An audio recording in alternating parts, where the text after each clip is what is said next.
Okay, we're live. Right. All right. Should we go through the preparation stuff? Yes, I might need to grab my laptop just a sec.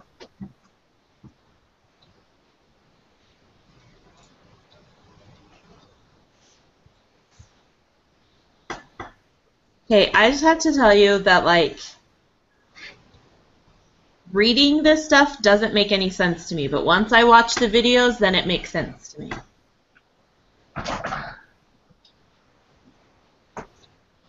Some of the little questions that they asked were a little unclear for me, but Yes. and I didn't get to look at the answer key yet. But like, what is the sampling distribution? That first question, what are they? It's probably a simple thing, but I didn't see a direct answer to it. Yeah, see, like, when I was watching or reading through the lesson, I was like, don't know. Yeah. Like, there's an introduction, so I go to that, and I was like, that doesn't... Anyway. And I Yeah. watched the videos, and it made sense to me. And the videos were better. I didn't get to the videos yet, so. Yeah, the videos made it. Yeah. Were So they the ones that Brother Balls did?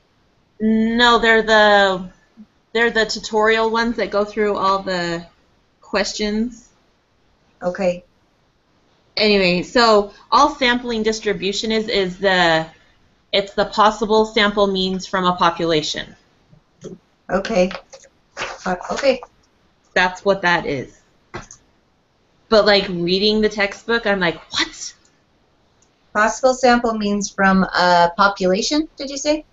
Hold on, how did I write it?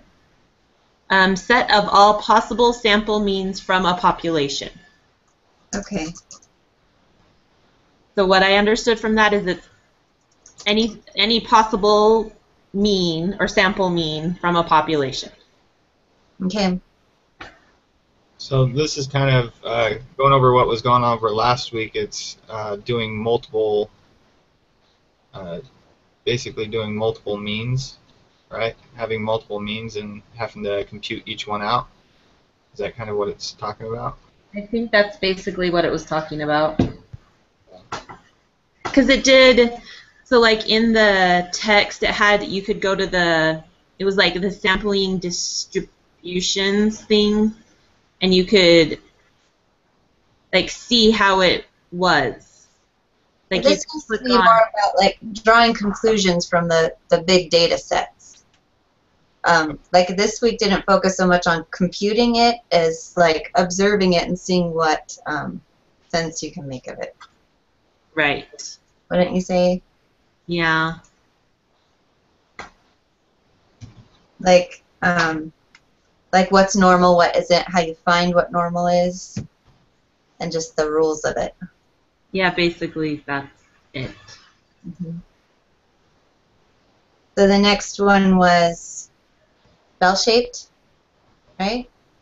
Are What you is on individual or group? Let's see. number 2? What is the shape of the sampling distribution of the sample mean when the data are normally distributed? Then it's normal shaped, which I think is bell shaped, right? That's the same thing. Okay. I think that's the same thing. Yeah. Okay. So then maybe I didn't get the right answer for the next one either. I put skewed, but did they mean there were other terms they used, huh? I put skewed too, but when I looked at the answer key, they said it's approximately normal. Oh, okay. Because this is what I understand from watching the tutorials, is that the larger your sample is, the more normal your distribution will be. So I'm not really sure how that happens, but Well, I think it has something to do with the law of large numbers. kind of, well, and without the laws, it just kind of waters down the extremes to get a more accurate picture, I'd say. Right? Like, If you only sample like 5 and 2 of them happen to be abnormal, then your data is going to be off. But if you sample like 100, you're more likely to get an accurate representation of what population really looks like. Yeah, the more data you have, the more accurate your outcome. So that makes sense. Yes. And the law of large numbers says that, right? That if a sample size is large, then the sample mean will typically be close to the population mean. Yes. And one of them, I swear I wrote it down somewhere. I'm still not seeing the huge difference between the central limit theorem and the law of large numbers. Like, that's number 5. I think mostly it's saying the central limit theorem says the whole thing, if it's a larger sample size, then anywhere in there will be more normally distributed. And the law of large numbers just takes the mean, like that slice out of the middle, and says if the number's large, then that's going to be close to the population mean. Okay, so the tutorials, they said that the central limit theorem is more like the shape. Okay. And the law of large numbers is accuracy. So the larger your sample is, the closer you get to the mean. So your standard deviation would be a lot smaller. Can you say that last part again? So like the law of large numbers, it's more on accuracy. Uh-huh. So the larger your sample size is the closer your population, the closer you are to your population mean, or the smaller your standard deviation gets. The smaller your standard deviation gets. Yeah, so then it would be closer together. Does that make sense? I think so. It almost does. Watch the tutorial, because that helped me kind of differentiate a little bit. The larger the sample size is, the smaller the standard deviation. Yeah. So the sample mean gets closer to the population mean, which means your standard deviation gets smaller. Okay. I'm glad they have those extra videos in there. They really are helpful, aren't they? Yes, they are. They really shouldn't be extra. Maybe I'll stop looking at them that way. They're not extra. They're essential. Yeah. So we skipped 4. Oh. How does the shape of the sampling distribution of the sample mean change when the sample size is increased? I put it becomes normal. Yeah. Is that right? Yeah, that's what I got. Yeah, it becomes close to normal, and the standard deviation is supposed to decrease, and the mean is supposed to remain the same, I believe. Standard deviation increases? Decreases. Decreases. Yeah. So like, yeah. So it talks about how sampling. Let's see. The sampling distribution is a little bit closer, or more closely approaches a normal distribution, and then the standard deviation decreases. And then it states that the mean is supposed to remain unchanged. Okay. And that's as far as I got in the book today. Yeah. So, This little exercise thingy they have us doing should be interesting. Yeah. Did you get all your pieces cut out, Dustin? oh no. So, yeah. That should work. That should work. The X-bar thing threw me for a little bit on the next question. I was like, what? I don't remember anything about an X-bar, and then I just realized they were writing out the symbol, huh? Yeah, that took me a little bit to figure out. I was like, X-bar? What is X-bar? I do not know what that is. Yeah. Yeah. So, and this one I didn't check this. I don't know if I have it right. I put, if the sample size is at least 30, then the X-bar is normally distributed. Is that what you put, Amy? I checked it. So it's Yeah.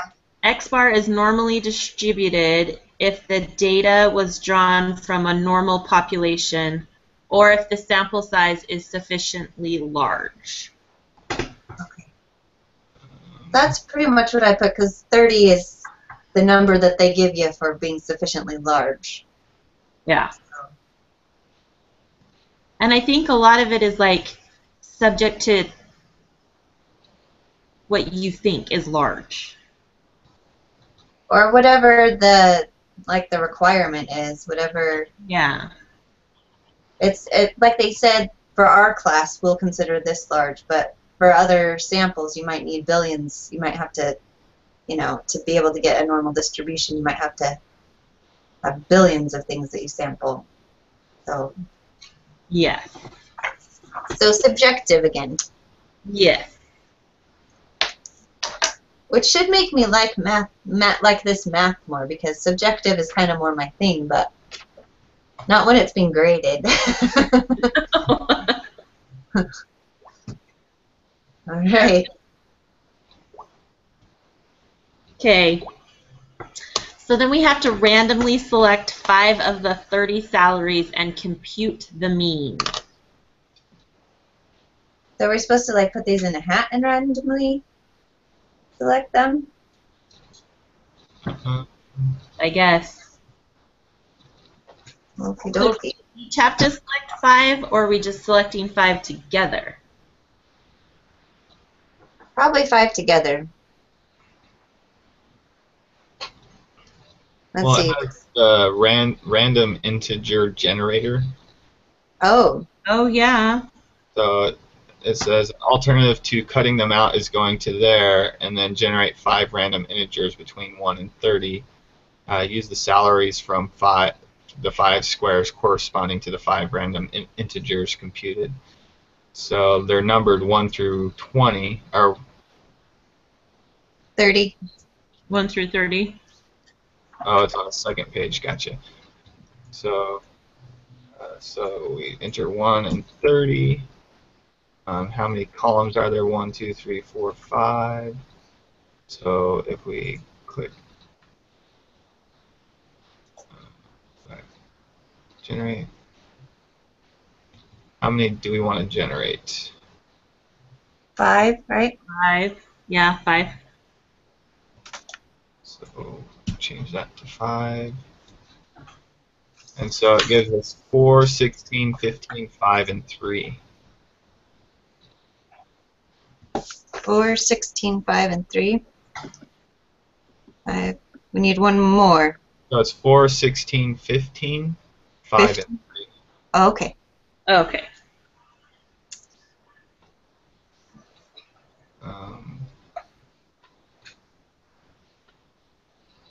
So then we have to compute the sample mean for X bar from those numbers. And will we do that using that sampling distribution thing, or? Isn't the mean just the middle? Yeah, the mean is where 0 would be. So if we... So would we write them out in numerical order or from average? smallest? Yeah. So we would write them out in order. The sample. No, mean is the average.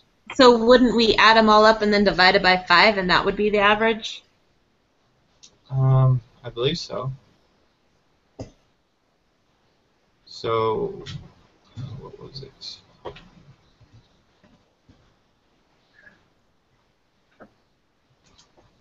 Compute the sample mean.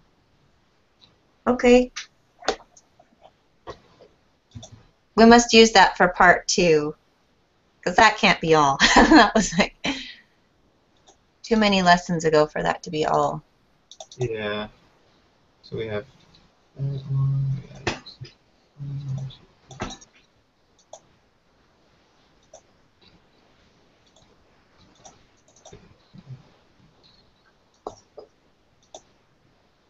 I guess we probably could open up SPSS and put them in and find the mean that way. We don't need to, though. If you want to, go ahead. So I noticed for number 5, I think he put the comma in the wrong spot. Yeah. Yeah. Okay. Just making sure. Yeah. So I got 213,800. That's what I got. Okay. 5 by 5. 42,760. Yeah, that's what I got. Sweet. Okay.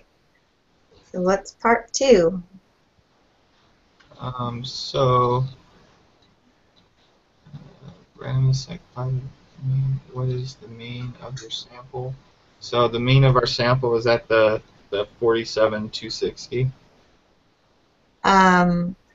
42,760. Oh, Yeah. darn.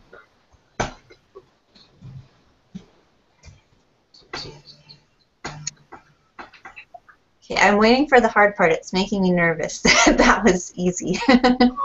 This graph sampling distribution of the sample mean. So there are 142,506 possible combinations of the 30 salaries, drawn at drawn 5 at a time. So this graph represents the distribution of all possible samples. Make a mark on the horizontal axis to indicate the value of your sample mean from part A. So 42, 7. it would be like, yeah.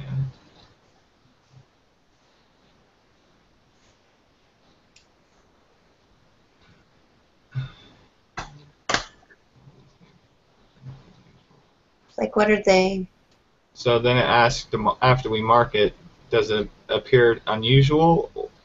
Does it appear to be unusual? Explain why you think it is or is not unusual. Seems a little unusual because it's quite a ways off the mean. No, it's... Yeah, but it's still in the bell curve. Yeah. Falls within.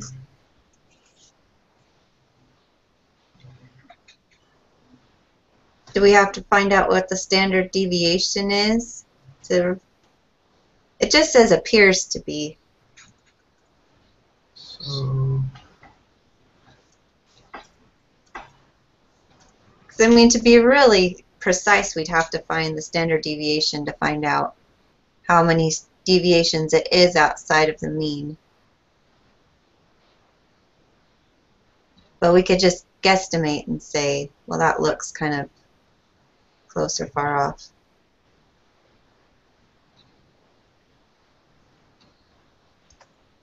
To me, it's pretty far to the edge of the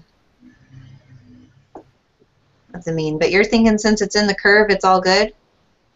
Well, I think it's definitely on the outside of it. Yeah. But I would say it's probably, well, I don't know what it means by unusual. Yeah. I would say it falls within the normal range since it's in that bell curve shape, but I don't know. I'm just thinking, like, when we did compute the standard deviations and stuff, that it could be within the bell curve, but be more than 2 standard deviations off of the mean, and that would be considered, unusual. Right. And that just looks like it's far enough out that it would be at least 2 standard deviations out, is my guess. But I'm thinking this is one of those subjection things. Like yeah. last week, how it was like, This well, it's just up to you. Right. Maybe it should be on the answer key, though, right? This is still... Yeah, but I think, well, I can go look. I'm thinking the answer key said something about answers will be. Answers will vary. Let me go look. Good luck being subjective. Yeah. Yeah. And I can never make it to the meetings on Wednesdays because I work. Oh, yeah. So I work from 4 to midnight on Wednesdays, so I can never make it to the meeting. Oh, wow. The answers will vary for this section, it says. Okay. So we can all have our own opinions, right? Yeah. Yes. Great. As long as we can have our opinions on the test, then that's great. Okay. Oh, so I guess we do all need to do our own. For D, it says compared to means obtained by 3 other individuals. Oh, so do we need to do it 2 other times? Yeah. Okay. I'll do one. You do one. It says 3 other individuals, so we each need to do one more. All right.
Okay.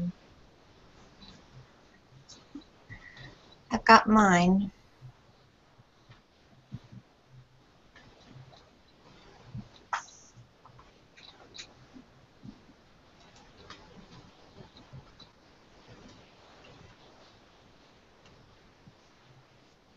Okay, I have mine.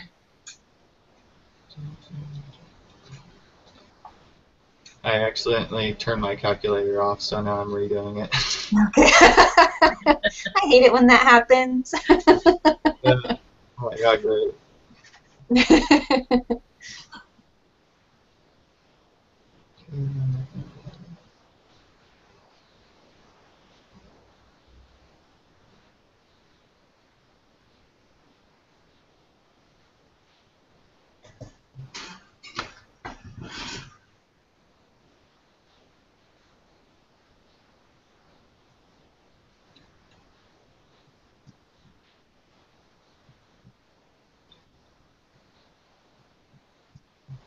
Okay, it looks like 8's one where we're going to get to use that new formula.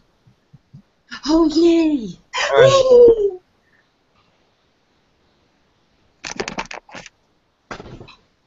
Okay. So, what means did everybody get? I got 43,480. I got 47,700. Whoa. I got 42,300. Wow. They bebop all over the place. Yours is a super mean, Amy. Not even intentional. Yeah. Yeah, right. You were handpicking them. I was like, which one's the largest? I want the biggest. I want the biggest. So we definitely found out that the size of your sample matters, because if our sample size was like 20 instead of 5, we would have gotten a much more accurate number. Yep. Okay. That's Very informative. All right. So here we jump into the meaty part, right? Oh, yay. So we're at number 8, right? Yeah. Yes. Okay. Get out that formula. Okay. So we have a mean of 529, and standard deviation of 113. N is 10. What's N stand for? That's the sample size, I think. Oh, yeah. Yes, N is the sample size. So that's 10. So our formula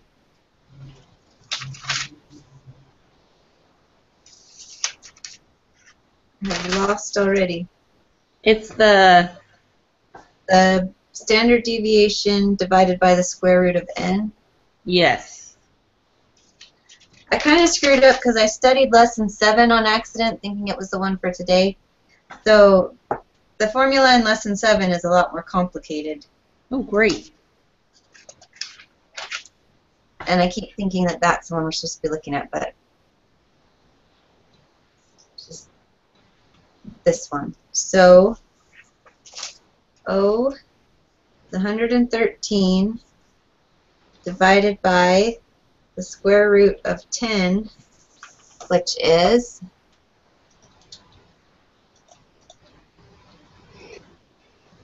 it 3.162? I got 35.73373755599. For the square root of 10 or for the whole thing? For the, I got 113 divided by the square root of 10 is 35.734. Okay. Okay. That's what I got.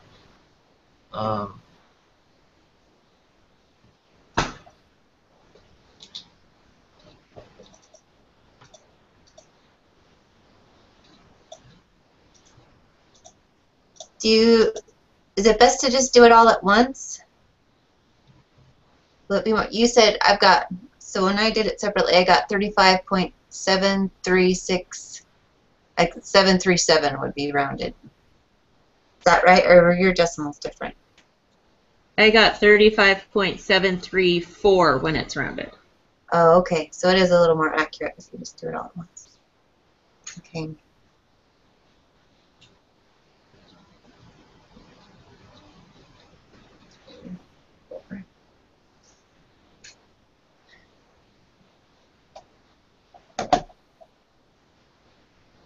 What is the shape of the distribution of the sample means for all such samples? That. It's normal because it says in the thing, it says the scores on the GMAT are normally distributed. So Okay. It's normal. Okay. That it already tells us. And it's pretty much the same thing for the second one. How do you know that the distribution of the sample mean has its shape? Well, again, because the population is normally distributed. Yeah. Okay.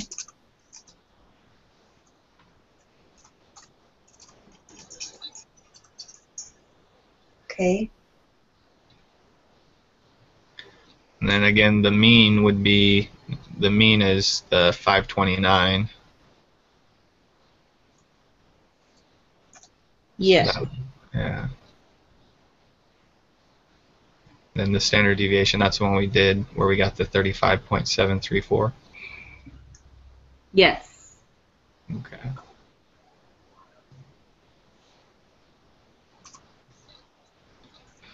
Okie dokie. All right. All right. So now we jump to do a quiz. Sure. Yes. Let's.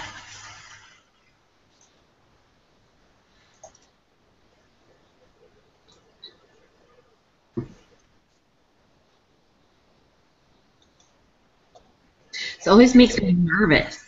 Yeah, I know. It's like there's no turning back now. I know.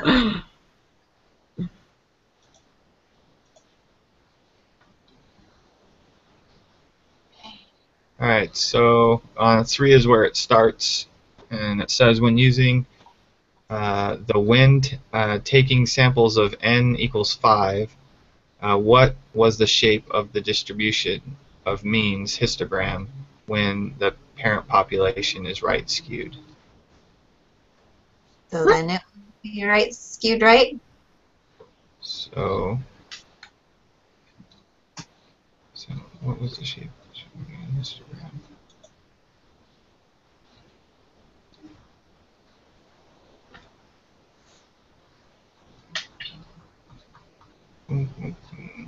That's like, are they referring to something specific? That's what I was wondering because of how they worded it. Like, Uh-huh. is there a problem that we're supposed to have done where we get a histogram, or? I don't think you need. Yeah. I think it's just skewed right, whether we have to look at it or not. Because if it's skewed right, then Yeah, it but it's right. so they're in the reading in the book. Uh-huh. Where was the under? Hold on, let me see if I can find it. I think it was when it started talking about sampling distributions, and you could go to that link. So it was okay. So the link is onlinestatbook.com sampling blah blah blah blah. And you can go into that and you can skew it. When you like do the animation thing. Yeah. Uh-huh. And if you do that and you play, like, it ends up being normal. When Like, you play with it often enough. yeah. Well, But it's got to be, I think the sample has to be large enough. I'm trying to go back and open it.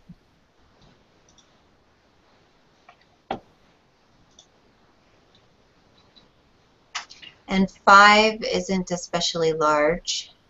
Right. Because they were saying 30.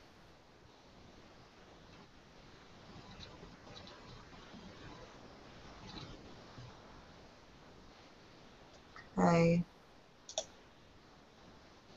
I'm using the one taking samples of N5. Yeah, I think it would still be skewed right then. Okay, so then the next one, but then if you're taking samples of N equals 100, and if it's right skewed, then it would be normal. Okay. So it is right skewed then? Yeah, because the population sampling size isn't large enough to even it out. Okay, that makes sense. Yeah, it's only 5. Yeah. So they called that the when taking samples diagram? Well, yeah, I was looking for that in the book, but I didn't see the... Yeah, they call it the online stat book. Sampling distribution. So do you think that's what this is, the sampling distribution applet? You think that's what this is talking about? That's what I thought you were saying. Yeah. Yeah. Yeah. And I think it could be, it would make sense, but it doesn't say it straight up.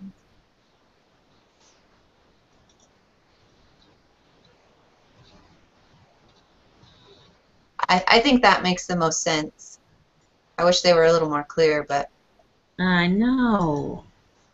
So see this now 5 says directly when using the sampling distribution applet.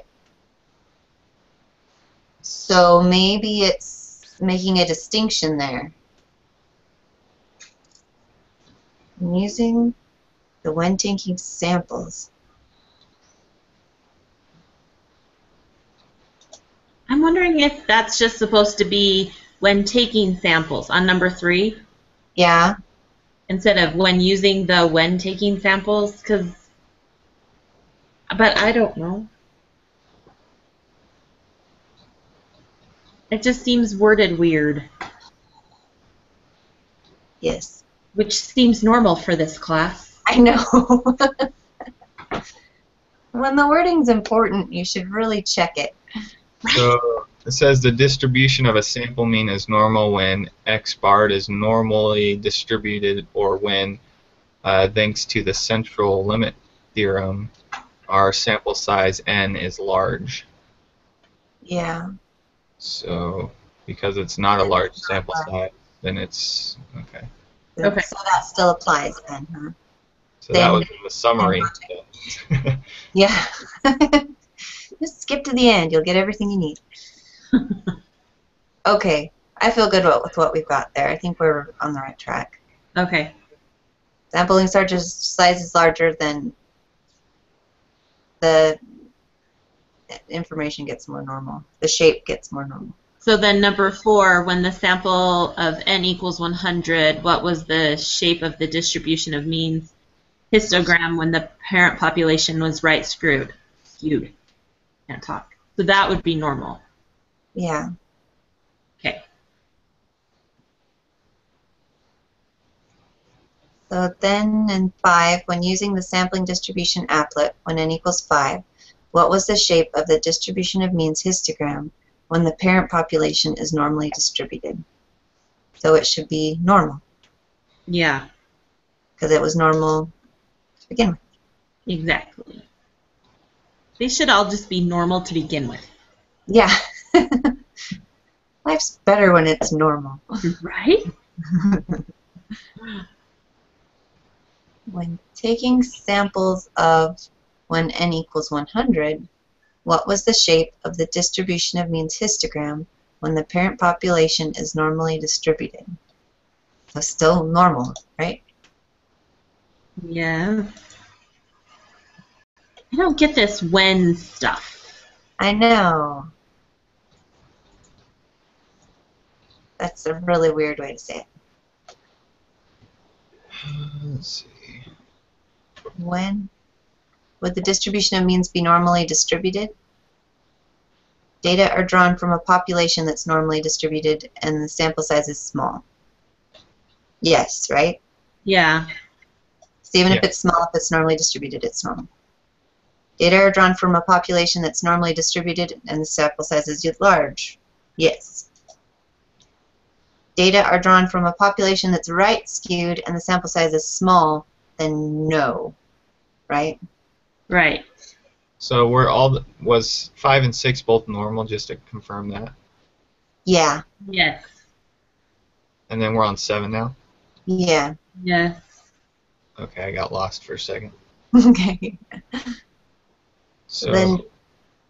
So all of those are correct except for the third one. Mm-hmm. okay. Because the larger the sample size corrects the skewing. And if it's normal, it's normal. Yes.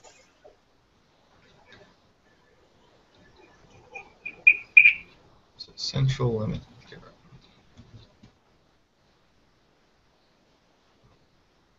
Parent population from which the data are drawn is not distributed. And the sample mean X bar will follow a normal distribution. Propel shift data. Well, where's our definition of it? The standard, let's see here. The central limit theorem works for every population where the standard deviation is defined, is not infinite. In other words, it will work for any distribution you find in the real world. So what is, this is, everyone must, okay. So you have observed in the simulations that the sample size is large and the random variable x bar will be approximately normal distributed. In other words, the sampling distribution of the sample means will be approximately normal if the sample size is sufficiently large. So this important result is called the central limit theorem. Okay. So I'm looking at the last two then. Right? I'm going to say it's the one that says approximately normal, the last one, because that was in the definition. And in the stuff that you were telling us about from the videos, didn't you say that shape was important to the central limit theorem? Yes. So, the fact that it says shape in there. And the other one was, it wasn't shape, it was Accuracy. accuracy. Thanks. Yeah, and it talks about how if there's a bigger sample size, then it's going to be more approximate. So. Yeah. Okay. So on to 9. Yes. Let x be a random variable with population mean 10 and population standard deviation 6. Suppose the sample of size n is 36 is drawn from this population. So we do our little formula again. That's what I Well, the think. mean stays the same, right?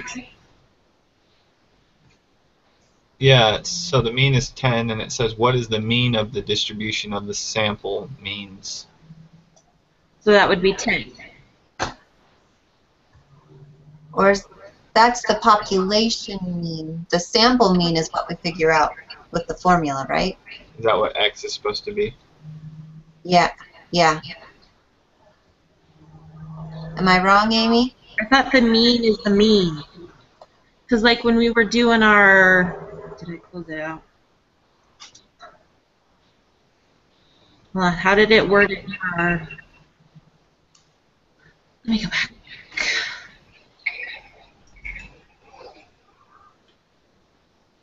I could be wrong. So what is it that we're figuring out when we do the little formula? This happens. Okay, so when we were going through our prep work, the mean of the sampling distribution of the sample mean, that was the 529 when we were doing the GMAT thing. Yeah. We did the formula that was for the standard deviation of the sampling distribution. The standard deviation of the sampling distribution. Okay. Yeah, so the mean is 10, and then the standard deviation is when we do the formula. Okay. Thank you. You're welcome.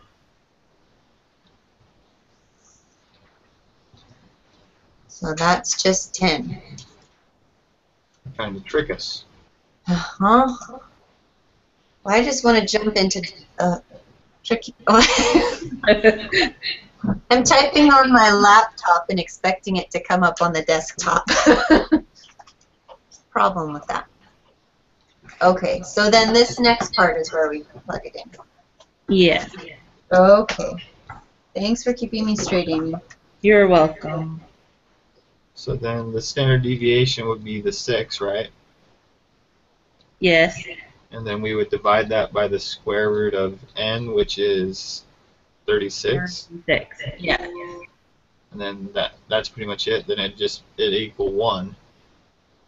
Right. But why does it say 3 decimal places? Ah. We want to square root it by n is 36. Don't we do it by the square root of 36? Yeah, That's what that's 1. yeah. Oh, that's what you said? Got 1. But in the thing it says 3 decimal places, so I'm guessing that might not be right. Because we're not even using the mean, which is 10, in this equation. So I think we're missing something.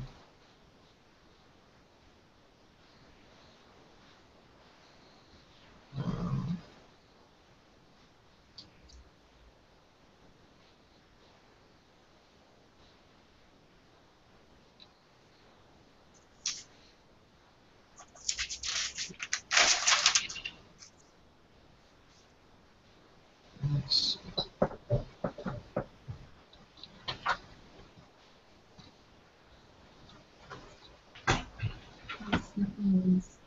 Standard deviation is a random variable x bar.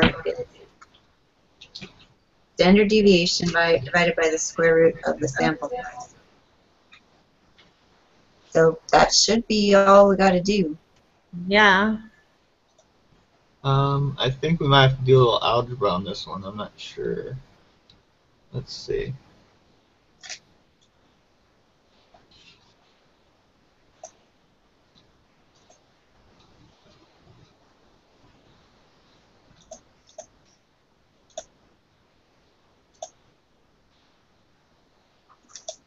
And you all got one, right? I was just doing my math slow.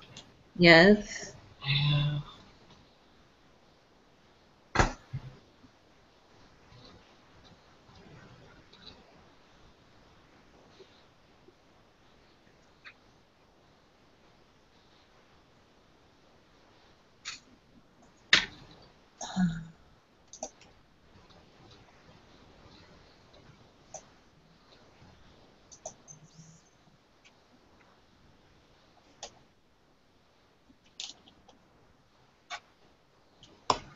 Maybe we just have to put 1.00. Yeah, maybe. Yeah. I feel like you did it right. Yeah, I'm trying to find the equation for what we're doing on the book. Well, you can find it down there in the summary even. It has a mean of mu and a standard deviation of deviation divided by the square root of n. And yeah. Okay. I guess that's what we're supposed to do then. Yeah, I don't know of anything else to do. So regardless of the distribution of the population, if the sample size is large and greater than 30, what would be the shape distribution of the sample mean? That's a mouthful. Yeah, it is. Say normal. Say normal.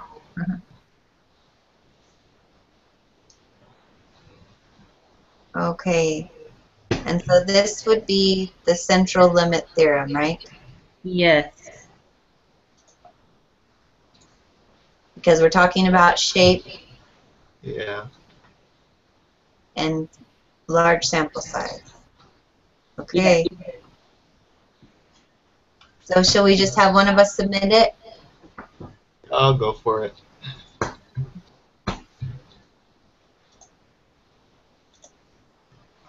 All right. All right. Woohoo! You guys got it right. So, 100%. Yay! Good, good, good. Oh, good. Great. So we just have to post the meeting. Yes, I will post it. Oh, thank you.